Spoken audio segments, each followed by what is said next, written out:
Update na balita ngayong tanghali. Talumpati ni Pangulong Ferdinand Marcos Jr. sa Shangri-La Dialogue sa Singapore, mamaya na.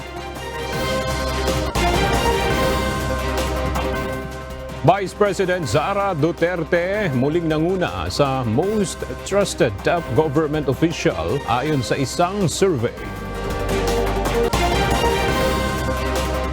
Pitong Chinese national na iligal na nagtatrabaho sa isang quarrying sa Batangas, arestado.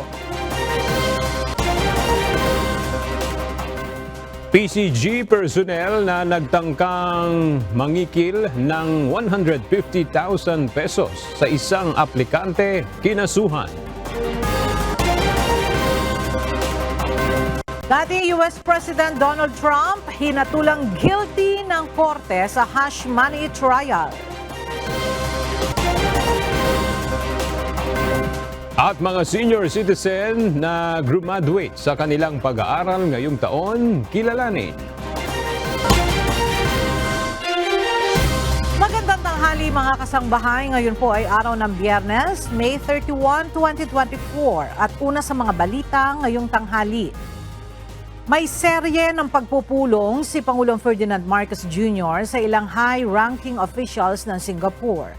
Ito ay bago ang nakatakda nitong talumpati sa pagbubukas ng International Institute for Strategic Studies Shangri-La Dialogue. Ang detalye sa ulat ni Erlene Simon. Mayroong serye ng pagpupulong si Pangulong Ferdinand Marcos Jr. sa high-ranking officials ng Singapore. Nakipagpulong si PBBM sa bagong Singapore Prime Minister Lawrence Wong, Singapore President Tharman Shanmugaratnam at Senior Minister Lee Hsien Loong kahapon. Nakipagpulong din ang Pangulo kay Lithuanian Prime Minister Ingrida Šimonytė. Matapos ang pakikipagpulong sa mga opisyal ay nagbigay ng talumpati ang Pangulo sa pagbubukas ng International Institute for Strategic Studies o IISS Shangri-La Dialogue, ang itinuturing na Premier Defense Summit sa Asia.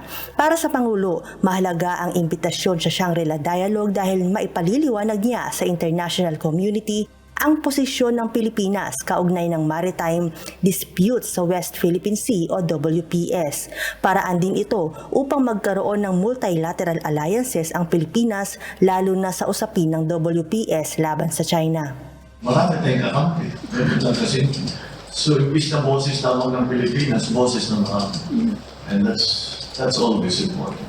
Samantala, ilan sa mga kababayan sa Singapore ang proud sa ginawang keynote address ni PBBM sa Shangri-La Dialogue. Paraan nila ito upang makahingi ng suporta ang bansa sa international community.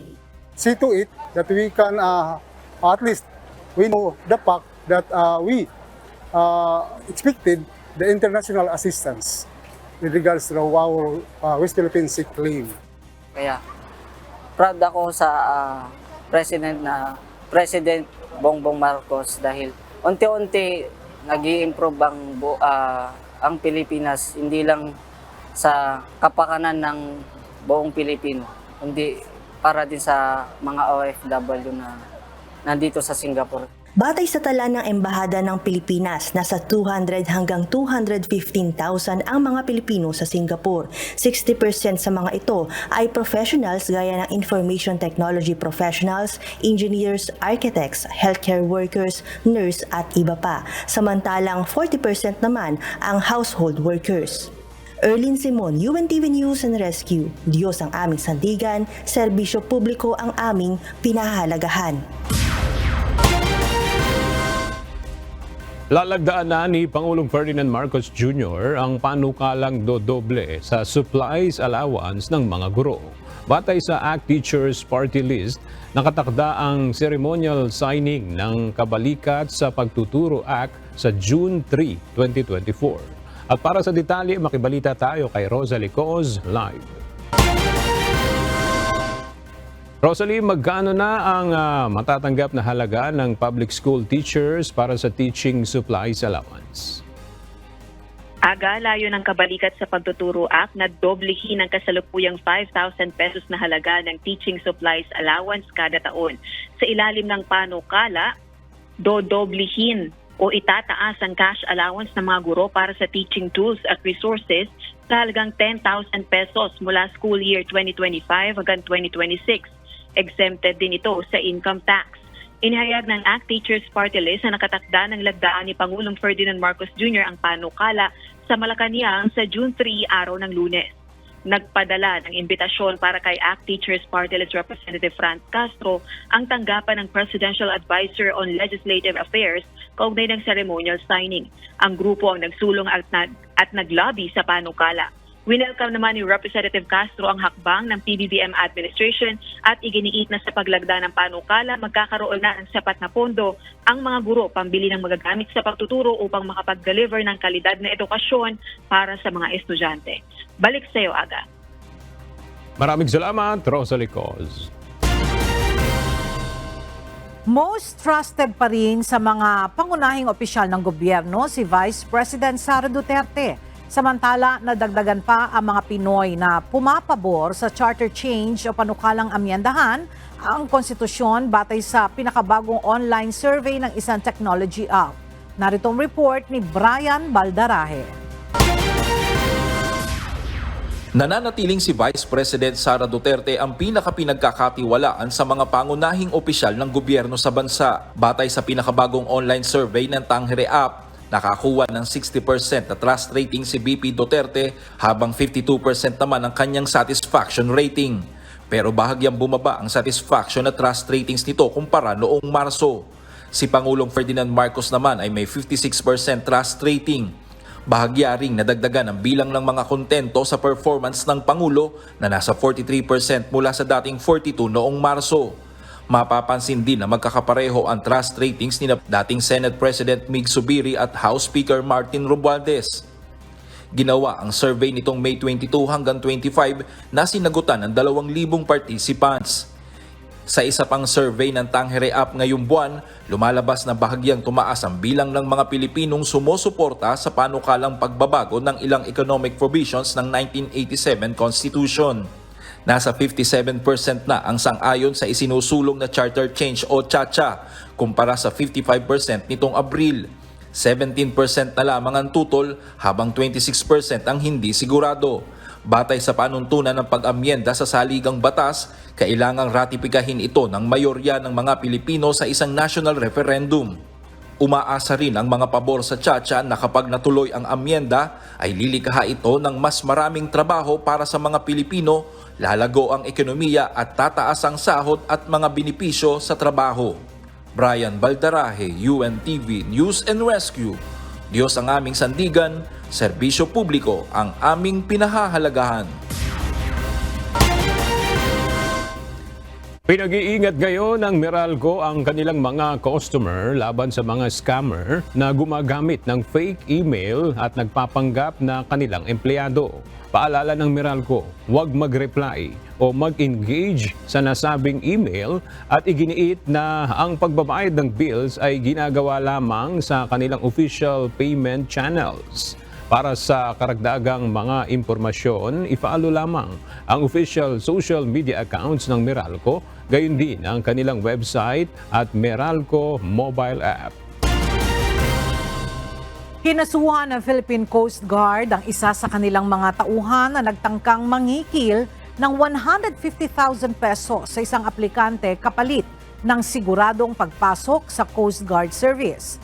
May 19 nang makatanggap ng ulat ang PCG hinggil sa nasabing iligal na aktibidad ng isa sa kanilang mga personnel sa Tawi-Tawi, Zamboanga City. Agad na nagsagawa ng entrapment operation ng PCG kasama ang puwersa ng Criminal Investigation and Detection Group Region 9 kung saan naaresto ang suspect na kinilalang si Coast Guard Petty Officer 3rd Class Ibrahim Banota. Sa ngayon ay inihahanda na ng PCG ang mga kaso laban kay Banota. Muli namang nilinaw ng PCG na libre at walang babayarang processing fee ang mga aplikante para sa PCG Recruitment Cycle 2024. Umabot na sa mahigit 21 milyong piso ang halaga ng pinsala sa sektor ng agrikultura na idinulot ng bagyong Aghon. Base sa latest report ng National Disaster Risk Reduction and Management Council o NDRRMC na sa halos 300 ektarya ng mga sakahan ang nasira ng bagyo, kung saan nasa 300 at 69 na mga magsasaka ang naapektuhan, habang nasa halos kalahating milyong piso naman ang napinsala sa mga alagang hayop at mga isda. Samantala, sumampa naman sa mahigit 365 million pesos ang infrastructure damages bunsod ng nakalipas na bagyo. Sa ngayon ay nananatiling nasa 6 ang naitalang nasawi, habang may 8 sugatan dahil sa pananalasa ng bagyong Aghon. Naghatid ng tulong ang Office of the Vice President para sa mga kababayan natin na sinalanta ng bagyong Aghon sa Quezon Province. Nasa 2,000 mga pamilya ang naabutan ng mga relief items sa Lucena City. Bukod sa relief packs, dinala rin ng OVP ang kanilang kalusugan food trucks doon upang makapagpakain. Ipinagdiriwang ngayong araw ang ika-46 na taong kaarawan ng Vice Presidente ng Republika ng Pilipinas na si Vice President Sara Duterte. Nagpaabot naman ng pagbati sa kaarawan ng Vice Presidente ang iba't ibang mga ahensya sa pangunguna ng Presidential Communications Office. Hiling ng PCO ang mabuting kalusugan at tagumpay para kay VP Sara para sa mga susunod pang taon ng kanyang paglilingkod sa bayan. Magsisimula na sa Sabado ang ikalawang bahagi ng taunang Salaknib Exercise o pagsasanay sa pagitan ng Sandatahang Lakas ng Pilipinas at Estados Unidos. Tatagal ng 10 araw ang nasabing pagsasanay na magtatapos sa June 10. Ang detalye sa ulat ni Ryan Lacanlale. Lalahukan ng alos 3,000 sundalong Pilipino at Amerikano ang Salaknib Part 2 na magsisimula sa Sabado. 1,675 sundalong ng Philippine Army at 1,244 na tauhan ng United States Army ang kalahok. Mas malawak na pagsasanay at decision making. Dito nakatuon ang ikalawang bahagi ng Salaknib Exercise na isasagawa sa buwan ng Hunyo. Yung Salaknib Part 2, it involves 2 divisions. 1 division from the U.S. Army Pacific and 7th Infantry Division. It is a brigade-to-brigade or force-on-force exercise. Sa mga naunang edisyon ng Salaknib, ipinakita kung paano mag-operate ang isang platoon, isang company. Ngunit ngayon mas malawak naman dahil 2 brigada ang magpapamalas kung paano magsagawa ng isang army operation. It is a brigade-to-brigade or force-on-force exercise. Dati kasi we are engaged in platoon level, company level, but this time we are employing 2 brigades, 1 brigade each from the U.S. Army and 1 brigade from Philippine Army, the 702nd Infantry Brigade. So mas malaki po yung scale ng exercise na ito, and they are being provided with the operational environment wherein yung key leaders will be stressed para mag-react to certain scenario. Magkakaroon din ng mga ground army operation scenario gaya ng search and attack, defensive operations at attack operation. Ayon sa Philippine Army, gagamitin din ng MRC o Mid-Range Capability Missile System ng Estados Unidos, pero hindi ito papuputukin. This is part of the training from the very beginning during this first part of Salaknib and even on the part of Balikatan, and now it's extended on the Salaknib phase 2. This is more of the training purposes. There will be no live firing of this particular missile system. Nakaangkla rin ang Salaknib sa Comprehensive Archipelagic Defense Concept ng Sandataang Lakas ng bansa. Salaknib is in line with the Comprehensive Archipelagic Defense Concept. Yung mga competency na kailangan ng mga tropa natin, makukuha nila rito sa mga events na ginagawa dito sa Salaknib 2. Nitong Abril isinagawa ang unang bahagi ng Salaknib kung saan nagamit sa nakaraang balikatan ang mga kaalamang natutunan sa mga pagsasanay gaya ng Air Mobile Operation, Jungle Operations Training at Breaching Obstacle para sa Explosive and Ordnance Disposal. Ryan Lacanlale, UNTV News and Rescue. Diyos ang aming sandigan, serbisyo publiko ang aming pinahahalagahan. Arestado ng Bureau of Immigration ang 7 Chinese national na sinasabing nagtatrabaho sa isang quarrying sa Batangas. Base sa impormasyon mula sa Intelligence Division ng BI, sinasabing ang inisyal na target ng operasyon ay ang isang nangangalang Wang Zhenglai na umano'y may hawak ng working visa na ipinetisyon ng isang Peking kumpanya. Subalit sa gitna ng isinagawang operasyon, naaresto ng mga otoridad ang 6 na iba pa na sinasabing illegal ring nagtatrabaho sa Taysan, Batangas. Napag-alaman din na ipinetisyon ng isang kumpanya sa Quezon City ang 5 pa sa mga Chinese worker habang ang isa naman ay tourist visa holder. Ayon sa Bureau of Immigration, maharap sa deportation ng mga naarestong Chinese nationals na iligal na nagtatrabaho sa Pilipinas. Tiniyak ng Department of Justice o DOJ na magsasagawa sila ng investigasyon sa mga issue kaugnay sa pagkatao at citizenship ni Mayor Alice Guo. Ito ay kung hihilingin ng Senado. Narito ang report ni Dante Amento. Iginagalang ng Department of Justice o DOJ ang ginagawang investigasyon ng Senado kay Bamban Tarlac Mayor Alice Guo. Ayon kay DOJ Spokesperson Assistant Secretary Miko Clavano, maaari silang magsagawa ng investigasyon sa pamamagitan ng National Bureau of Investigation o NBI kung kinakailangan, halimbawa para malaman ang nationality nito o kung sangkot ito sa criminal activities. We are just paying the courtesy to the Senate who now leads the investigation if need be and as requested, if requested by the committee, we can definitely assist, no? Pero nilinaw ni Clavano, kailangan nila ng official request o kung hihilingin ang Senado na sila ay mag-imbestiga.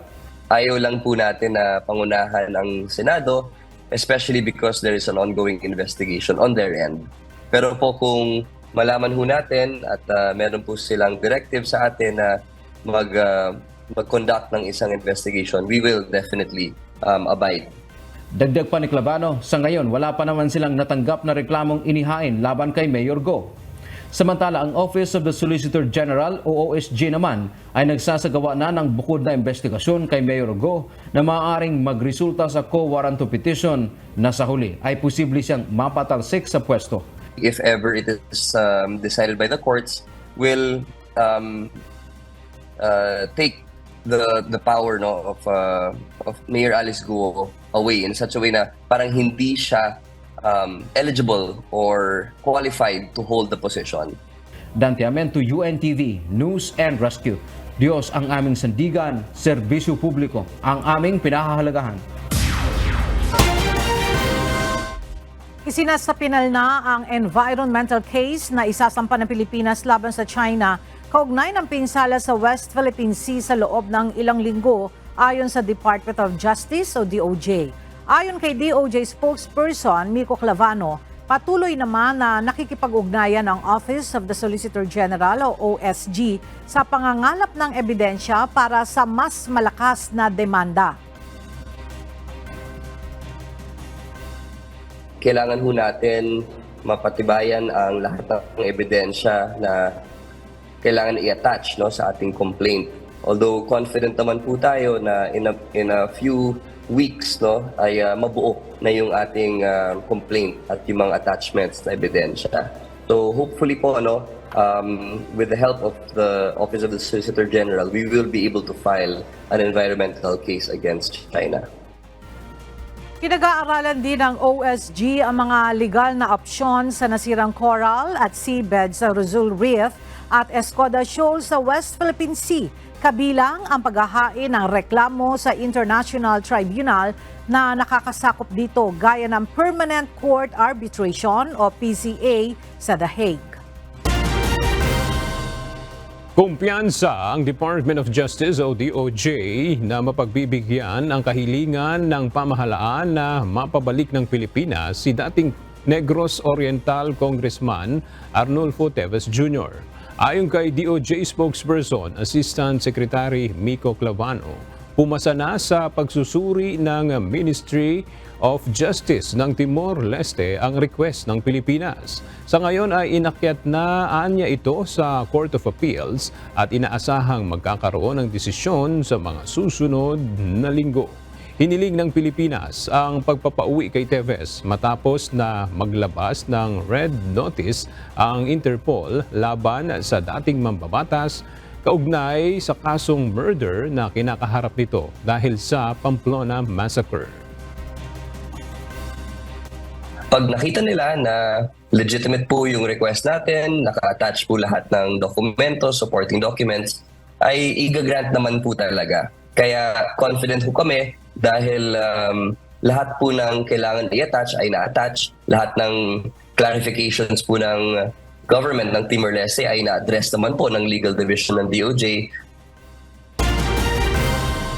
Sinuspindi na ng Land Transportation Office ang lisensya sa pagmamaneho ng driver ng Mercedes-Benz na sangkot sa pamamaril sa nangyaring road rage sa Makati City noong Martes. Ayon sa LTO, pinatawan nila ng 90-day preventive suspension ang driver's license ni Gerard Raymond Yu habang nakapending pa ang administrative complaint na inihain laban dito. Si Yu ay nahaharap sa mga kasong reckless driving at improper person to operate a motor vehicle. Nauna nang inisyuhan ang show cause order ang suspect. Subalit dahil sa kasalukuyan na itong nasa kustodiya ng mga pulis, ay pinagsusumiti na lamang ito ng notarized affidavit upang ipaliwanag kung bakit hindi dapat makansela ang kanyang driver's license. Dinalaw ni Department of Interior and Local Government Secretary Benher Abalos at Philippine National Police Chief Police General Romel Francisco Marbil sa ospital sa Zamboanga ang dalawang SAF Commando na nasugatan sa operasyon laban kay Abu Sayyaf member Udon Hasim sa Tawi-Tawi. Ang dalawang sugatang SAF ay binigyan ni Secretary Abalos at General Marbil ng medalya ng katapangan at medalya ng sugatang magiting. Nagpaabot din ng tulong pinansyal ang mga ito sa pamilya ng dalawang SAF Commando na sina Police Master Sergeant Alberto Olbis at Police Master Sergeant Muhammad Aharul. Nakiramay din si Secretary Abalos at si Chief PNP sa pamilya naman ni Patrolman Ian Valdez na nasawi sa operasyon. Binigyan din ito ng Posthumous Award na medalya ng katapangan at tulong pinansyal para sa pamilya ng nasawing SAF Trooper. Noong Miyerkules, magsisilbi ng warrant of arrest sa mga kasong frustrated murder ang SAF laban kay Hasim, subalit nanlaban ito. Napatay si Hasim at nasugatan ang 4 na tauhan nito. Sugatan din ang 3 SAF Commando. Si Hasim ay kabilang sa grupo ni ASG Sub-Leader Idang Susukan na responsable sa mga kidnapping activities, pag-atake sa government forces at terroristic activities gaya ng mga ambush sa Sulu. Bubuksan ng Metropolitan Manila Development Authority o MMDA ang 14 na lay-by at repair shops para sa mga motorsiklo sa mga major thoroughfare. Magsisilbi itong silungan ng mga motorcycle riders sa panahon ng tag-ulan. Mula sa Quezon City, makibalita tayo kay Asher Cadapan Jr. live. Asher, kailan target bubuksan ng MMDA itong mga motorcycle lay-by at repair shops? Yes, Ella, inaasahan na sa darating na buwan ng Hunyo ay sisimula na rin ang pagbubukas ng mga lay-by area o yung mga sinungan para sa mga motorcycle rider. Ito ang hakbang ng Metropolitan Manila Development Authority o MMDA para sa kapakanan at kaligtasan ng mga motorcycle rider ngayong tag-ulan. Ayon kay MMDA Acting Chairman Romando Don Artes, 14 na motorcycle lay-by ang bubuksan sa iba't ibang major thoroughfares. Kabilang na dyan ang Epifanio de los Santos Avenue o EDSA, Commonwealth, Rojas Boulevard at C5. para po pagdating ng tag-ulan, may masisilungan po yung ating mga motorcycle riders instead na sa mga ilalim ng MRT kung saan delikado ay tayo ay magpo-provide ng maraming espasyo para sa kanila. Dito po, hindi lamang sa EDSA kundi sa mga iba't ibang lugar para po safe kung sakaling sisilong sila sa tag-ulan. Ella, bukod pa sa silungan ay magtatayo rin ng MMDA sa ilang motorcycle lay-by areas ng repair shop. Hindi lang para sa mga bisikleta, kundi para rin sa mga motorsiklo. Libre o walang bayad ang serbisyong ito para sa mga siklista at motorcycle riders. Ngunit mariing pakiusap lang ng MMDA ay gamitin ng maayos at ibalik ang mga kagamitan para mapakinabangan ng mas marami pang gagamit. Ella, paalala rin ng MMDA sa mga motorcycle rider na ipinagbabawal ang tumigil sa ilalim ng mga overpass o footbridge. Bagaman papayagan lang nila ang magpalit o magsuot ng kapote kapag umuulan, ngunit kung magpapatila ng ulan ay dapat dito maghintay sa mga lay-by areas. Yan muna ang latest. Balik sa'yo, Ella. Maraming salamat, Asher Cadapan Jr. Patuloy ang pagtaas ng kaso ng mga tinatamaan na sakit na pertussis sa Bicol Region. Sa tala ng Department of Health, Bicol, umakyat na sa 70 kaso ang nagkaroon ng pertussis sa rehiyon. Para sa detalye, makibalita tayo kay Jerry Galicia live. Jerry, ano na ang hakbang na ginagawa ng lokal na pamahalaan at DOH para mapigilan ang pagtaas ng kaso ng pertussis dyan sa Bicol? Yes, Ella, patuloy nga ang ginagawang monitoring ng Regional Epidemiology and Surveillance Unit sa mga naitatalang kaso sa munisipalidad, syudad at maging sa mga lalawigan dito sa Kabikulan. At pinaigting na rin ng kagawaran ang immunization program o pagbabakuna sa mga barangay. Umakit na nga sa 70 kaso ng whooping cough o pertussis sa Bicol Region. Sa halos isang linggo nakarang dumagdag ang 10 kaso sa dating 60 kaso noong May 18, 2024. Sa tala ng Department of Health o DOH Bicol, ang lalawigan ng Albaya may pinakamataas na kaso na umabot sa 27. 21 naman sa Camarines Sur, 18 sa Sorsogon at 3 naman sa Isla ng Masbate o Camarines Norte. Karamihan sa mga kaso ay may edad 1 buwan hanggang 75 taong gulang. 2 naman na ang binawian ng buhay sa lalawigan ng Camarines Sur at Isla ng Masbate dahil sa naturang sakit. Nabisuhan ng Department of Health o DOH Bicol ang publiko na agad magpakonsulta sa pinakamalapit na health center kapag may sintomas ng pertussis tulad ng sipon, ubo at lagnat kapag lumala ang patuloy na pag-ubo sa loob ng 1 hanggang 2 linggo. Pinaigting din ng kagawaran ang pagpapaalala sa mga mamamayan na ugaliin ang tamang paghuhugas ng mga kamay at pagsuot ng face mask upang maiwasan na mahawa sa naturang sakit. Patuloy pa din na nagsasagawa ng iba pang pamamaraan at hakbang ang DOH Bicol upang mapigilan ang pagtaas ng kaso ng pertussis sa rehiyon. Kabilang na nga dyan ang pagkapaigting ng vaccination program ng kagawaran sa iba't ibang lugar sa rehiyon upang labanan ang sakit na ito. Inambalita mula sa Bicol Region, balik sa iyo, Ella. Jerry, hindi ba posible dahil uso rin ngayon, no, medyo tumataas ang kaso ng COVID. Hindi kaya po pwedeng mapunta sa COVID yung pertussis nila? Yes, Ella, yun ang patuloy nating aalamin sa Department of Health o DOH Bicol kung meron nga yung kaugnayan itong pagtaas ng COVID-19 dito sa ating bansa. Ella. Alright, maraming salamat, Jerry Galicia. Kinilala ng Department of Agriculture Cordillera ang mga magsasaka ng Itogon, Benguet bilang pagkilala sa kanilang mahalagang kontribusyon sa ekonomiya. Bahagi ito ng pagtatapos ng selebrasyon ng Farmers and Fisherfolk Month. Mula sa Itogon, Benguet, makibalita tayo kay Grace Doctolero live. Grace, ano pa ang ibang activities sa pagtatapos ng Farmers and Fisherfolk Month dyan sa Itogon, Benguet? Yes, Ella, magandang tanghali. Tampok din sa aktibidad ang iba't ibang produkto ng mga magsasaka sa 9 na barangay dito sa Itogon, Benguet. Bilang pagkilala sa mahalagang kontribusyon ng mga magsasaka at mangingisda sa pag-unlad ng ekonomiya, kinilala ng Department of Agriculture at ng lokal na pamahalaan ng Itogon kasabay ng pagtatapos ng selebrasyon ng 2024 First Farmers and Fisherfolk Month sa Municipal Gymnasium ngayong araw ng Biyernes. Sa selebrasyon ay may temang magsasaka at mangingisda katuwang tungo sa masaganang bagong Pilipinas.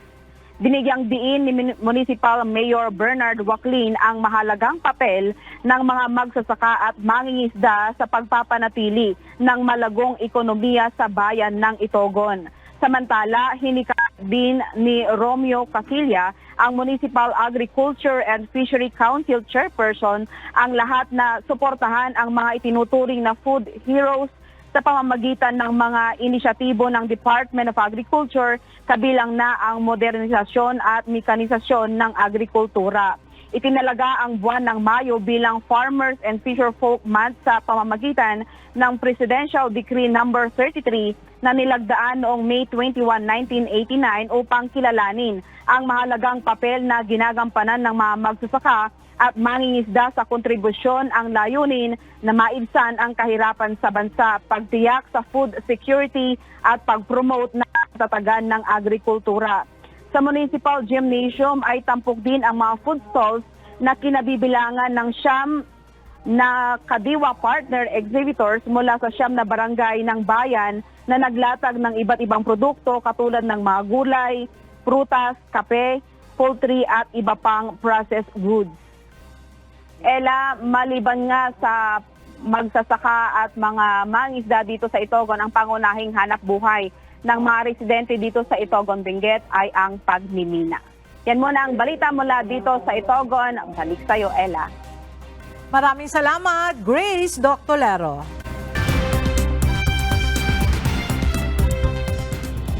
Guilty ang hatol ng korte laban kay dating US President Donald Trump sa lahat ng 34 counts ng pamimeke ng business records sa makasaysayang criminal trial sa New York. Ito ang unang pagkakataon na convicted sa isang krimen ang isang dating Pangulo ng Estados Unidos. Sa July 11 pa igagawad ang sintensya laban sa ex-president. Maaring makulong ito, subalit patay sa legal experts, mas posibleng multa ang kaharapin nito. Tinawag naman ni Trump na kahihiyan ang verdict at tinuligsa si Judge Merchan na nangasiwa sa trial. Nagrally ang libu-libong mamamayan sa iba't ibang bahagi ng New Zealand upang tutulan ang mga pulisiya ng pamahalaan laban umano sa mga karapatan ng Maori. Ginawa ang demonstrasyon sa gitna ng unang budget ng Center-Right Coalition Government kung saan mas pagbabawas ng buwis at pagtitipid sa ilang sektor kabilang na ang pabahay at conservation.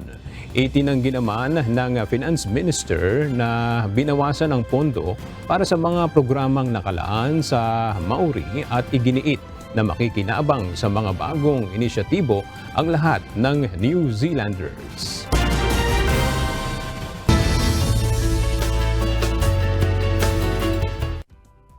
Isang inspirasyon ang pagtatapos ng pag-aaral ng mga lolo at lola ngayong graduation season.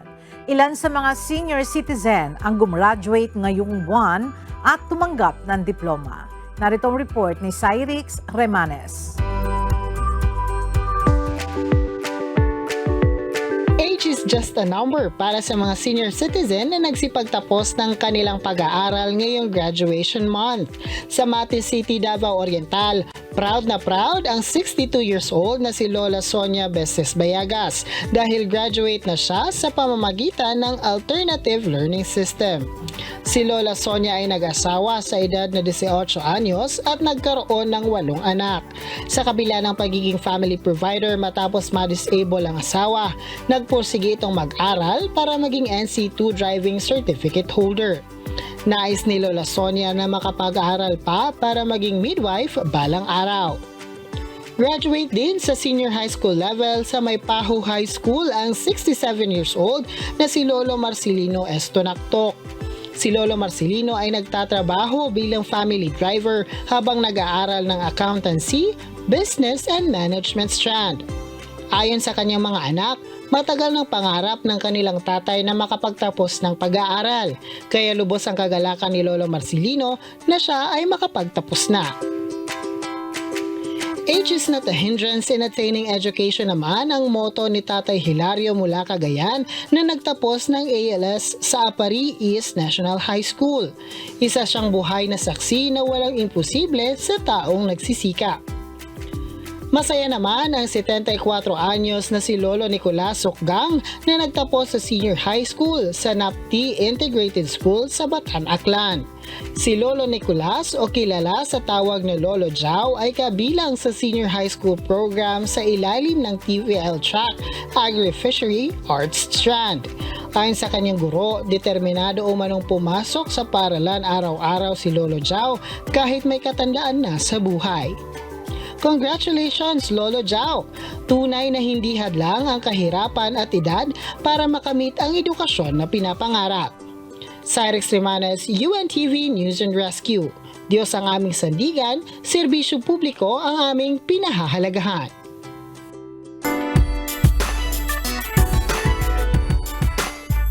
Opisyal nang ipinakilala ng KDR Music House ang bandang Letters from June, pinakabagong exclusive recording artist ng KDR Music House na handa nang magdala ng mga bagong awitin na magpapasaya sa ating damdamin.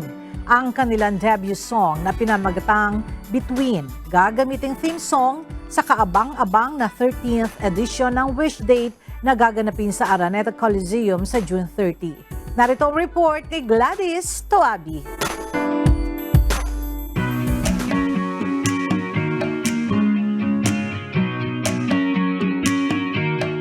Welcome to the family, Letters from June. Dream come true!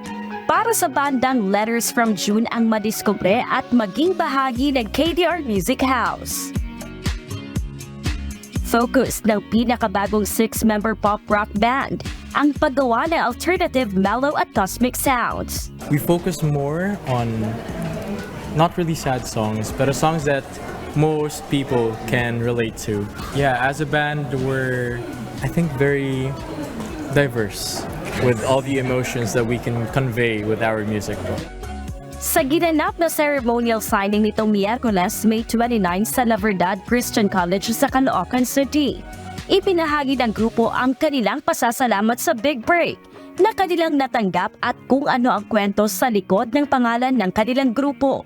Performing in the Wish Bus was the biggest dream. Parang we asked ourselves po one time na, guys, what's our goal?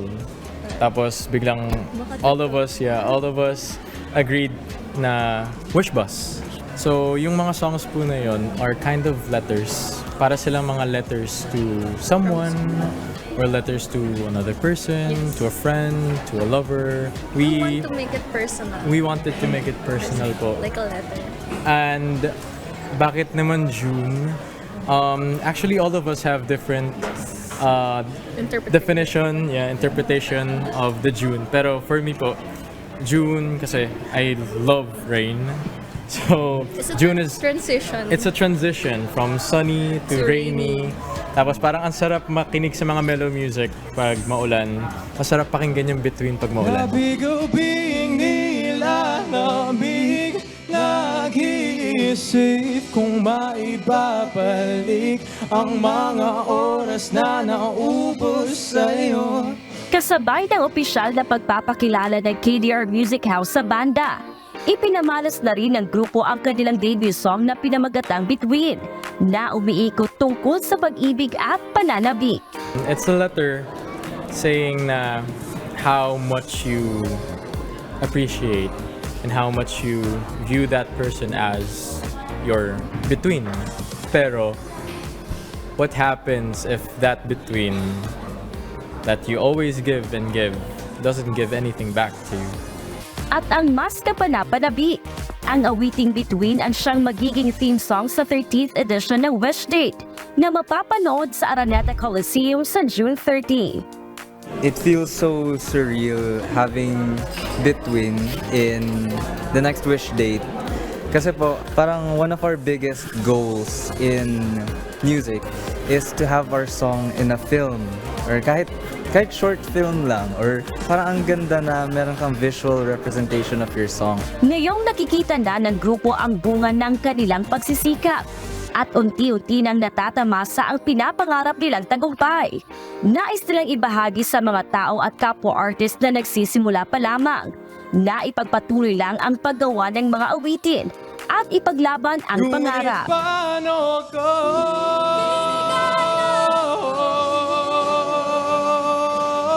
Gladys Tuwabi, UNTV News and Rescue. Diyos ang aming sandigan, serbisyo publiko ang aming pinahahalagahan.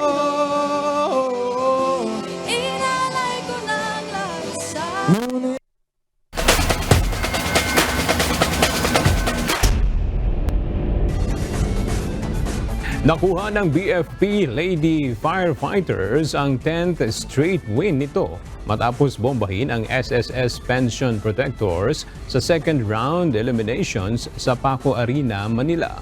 Wagi naman ang PNP Lady Patrollers sa 3-0 laban sa DFA Emissaries. Nangunguna pa rin sa team standings ang AFP Lady Gunnar matapos pataubin ang Judiciary Justice Servers sa 3-1. Narito ang report ni Harry Ilagan.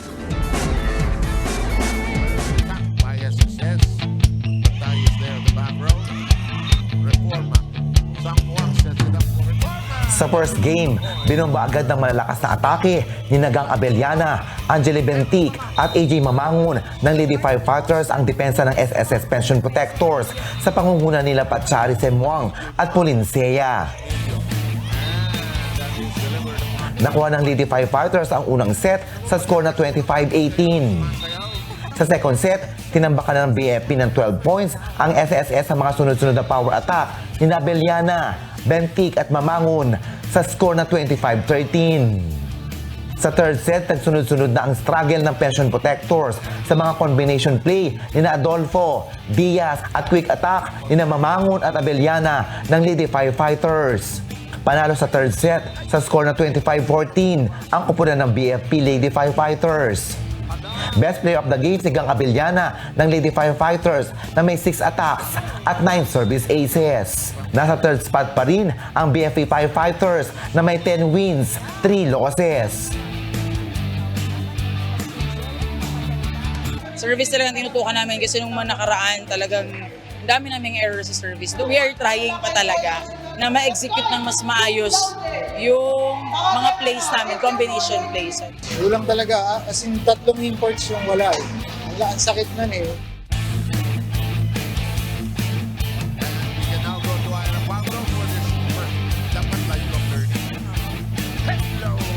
Sa second game, panalo ang PNP Lady Patrollers kontra sa DFA Emissaries sa 3-0.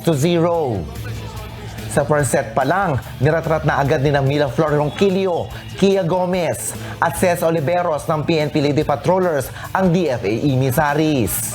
Dipensado naman sina Kat Magsumbol at Ibon Reyes ng DFA Emissaries, ngunit nakuha pa rin ng PNP ang unang set sa score na 25-21. Sa second set at third set, tinambakan na ng PNP ang DFA sa tulong pa rin ni Ronquillo, Gomez at Oliveros. Nakuha ng Lady Patrollers ang dalawang magkasunod na set sa score na 25-14 at 25-21. Best player of the game, si Ces Oliveros ng Lady Patrollers na may 12 attacks, 1 service ace. Nasa pangalawang spot naman sa team standing ang PNP Lady Patrollers na may 10 wins at 2 losses. Lagi naman namin talaga pinapractice yung quick namin kasi magpupokus kami sa pass play para mahirapan nyo. Focus pa rin kami sa namin, kung anong laro namin nakikita nyo, ganun pa rin kami. Knowing PNP, alam ko kung paano sila mag-serve. Nung mga una-una, nakukuha naman eh. Kaso nga lang, nung latter part na kailangan na talaga yung receive, doon pa nawala. So, at least kahit pa paano, meron pa rin, may hope pa rin na may nababago naman kahit paunti-unti. Yun yung sabi ko, di ba? Una pa lang, mahabang proseso to.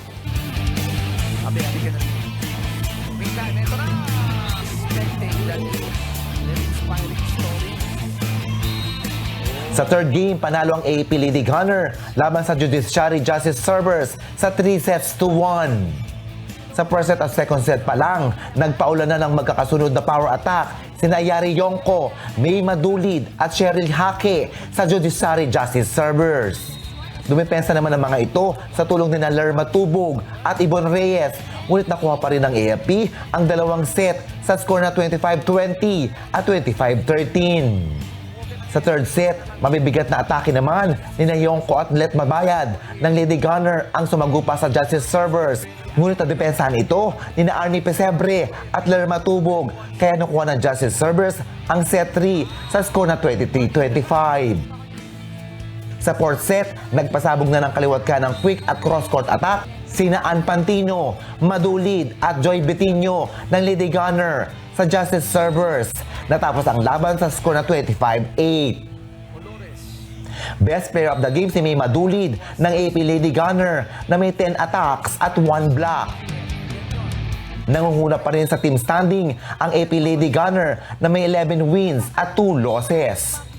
Same pa rin, kailangan manalo. So dapat may receive, siyempre receive unang-una para maka-atake ng maayos. Thankful po kami kay God at hindi na po kami pinabayaan. Kami nasa top 1. Mas maganda yung coordination nila at saka yung teamwork sa loob. No? Although, medyo yung last part, masama yung receive. Nagbabago talaga eh. Samantala, abangan sa susunod na bakbakan sa Liga ng Public Servants sa Win in Sports, Win for Charity sa darating na linggo, June 2, 2024 sa Paco Arena, Manila. Magtutos ang Senate Lady Defenders laban sa PNP Lady Patrollers sa first game alas 12 ng tanghali. Susundan naman ito ng paghaharap ng SSS Pension Protectors laban sa Judiciary Justice Servers alas 2 ng hapon. Habang Comlex Suffragettes at DFA Emissaries naman ang maglalaban sa Game 3 alas 4 ng hapon. Live itong mapapanood sa social media account ng UNTV News and Rescue at UNTV Sports. Hari Ilagan, UNTV, News and Rescue, Diyos ang aming sandigan, serbisyo publiko ang aming pinahalagahan.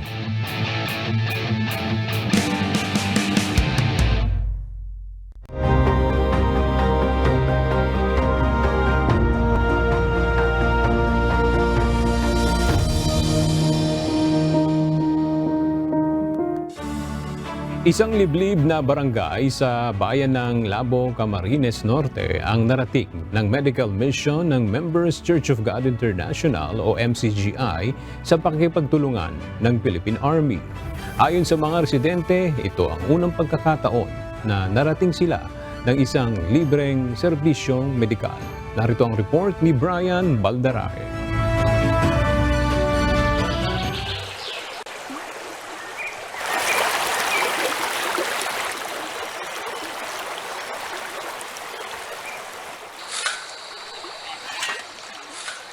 Pagkakabod o pagmimina ng ginto ang isa sa ikinabubuhay ng karamihan ng mga residente sa Barangay Malaya sa bayan ng Labo, Camarines Norte.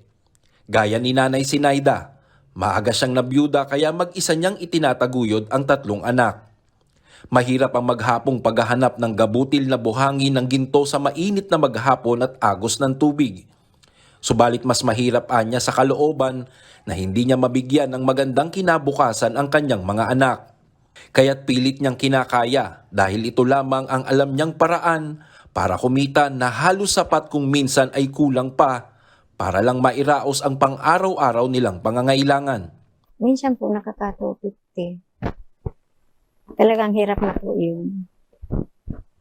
At mapalak kayo, mapabirit kayo. Hindi man po. Hindi po sapat. Tiyaga lang nga po para magbuhay. Kaya't kung may magkakasakit sa kanilang pamilya, mabigat para sa kanila ang gastusin para magpakonsulta sa doktor at bumili ng gamot. Lalo na at nasa 69 na kilometro ang layo ng kabayanan o ng ospital sa kanilang barangay. May binibigay namang libreng gamot ang Barangay Health Center galing sa punong bayan, subalit aminado ang mga opisyal na kulang ito. Sa isang taon po, mga 3 beses, ganun. Pag may dumadating pong supply, hinahati-hati po yan sa 18 barangay dito sa South Road. Siyempre po, kulang naman yan para sa marami po kasi dito tayo mga mamamayan. Kapos din ang sinte namin. Wala din anong gamot. Marami din kaming mga may sakit na ganito dito. Sabi ko nga, bahala na ako sa taas. Talagang babawiin ang buhay ko, wala man akong magagawa niyan. Dagdag pa sa pahirap sa mga residente kapag tag-ulan. Dito sa ilog na ito, nagmimina ng ginto at kumukuha ng ikabubuhay ang mga residente sa Barangay Malaya.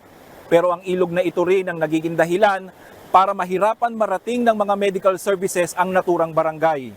Pag umapaw kasi ang tubig ng ilog sa spillway na ito, totally isolated ang Barangay Malaya at walang sino mang residente na makakatawid dito.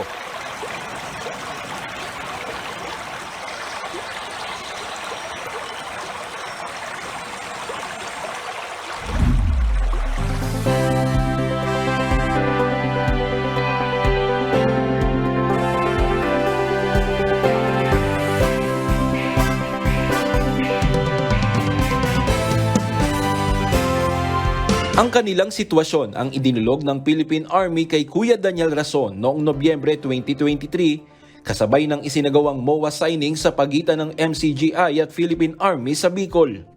Through immersion ng MCSSP o katropa namin, doon po namin nakita or nalaman na nangangailangan tayo ng immediate na medical, dental at iba pa pong serbisyo. So, nakipag-ugnayan po kami sa MCGI para maibigay itong klaseng tulong na to. So, napaunlakan po yung request namin, kaya nandito po tayong lahat. Kaya naman sinamantala na ni Nanay Sinaida at mahigit 1,200 niyang kabarangay ang medical mission sa kanilang lugar. So napakaganda nito pagkataon ito. First time na mangyari sa Barangay Malaya na magkaroon ng itong kompleto na. May medical, may dental, may optical, mayroong pa-feeding. So mayroon pa mga libreng gamot. Sa unang pagkakataon, naranasan ng mga taga-Barangay Malaya sa loob ng isang araw ang makapagpatingin sa hindi lamang isa kundi 7 doktor na kasama sa medical mission ng MCGI katuwang ang Philippine Army. Nakapag-uwi rin sila ng libreng gamot, salamin sa mata at may nakapagpabunot pa ng ngipin. Ito po mga bagay na ito hindi kayang gawin ng munisipyo sapagkat napakalaki po ng gastos ng pera na pinakinakailangan dito. Ngunit hindi po sila nagkakait ng kanilang tulong. At minamahal ko mga kababayan, dito po sa barangay ng Malaya, sana maramdaman po natin at pangarapin natin na hindi lang tayo ang makinabang sa programang ito. Ipagdasal po natin sila.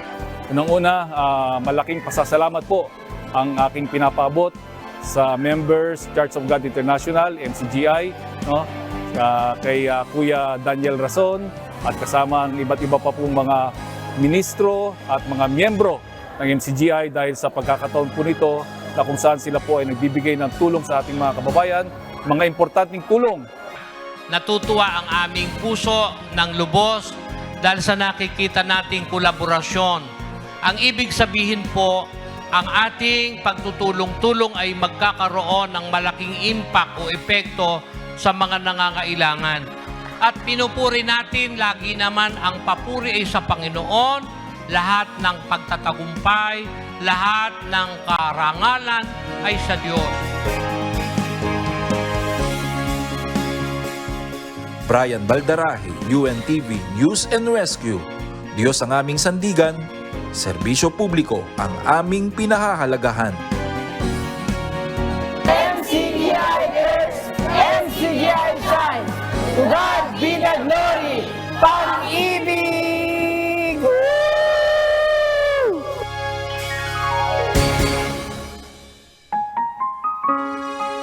At sa ating pong iiwang mga salita ng Diyos na ating sandigan mula sa aklat ng unang Korinto, Kapitulo 10, versikulo 13 na nagsasabi, "Hindi dumating sa inyo ang anumang tukso, kundi yaong matitiis ng tao.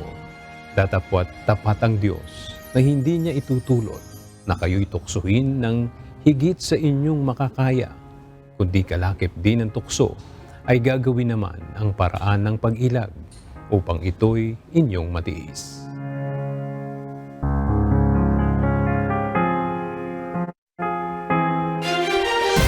At yan ang mga balitang aming tinutukan at inaksyonan dahil sa aming pagbabalita, una, ang pagkalinga sa kapwa. UNTV CE News, may balita saan mang panig ng daigdig. At dito sa UNTV, Diyos ang aming sandigan, serbisyo publiko ang aming pinahahalagahan. Magandang tanghali at Happy Weekend!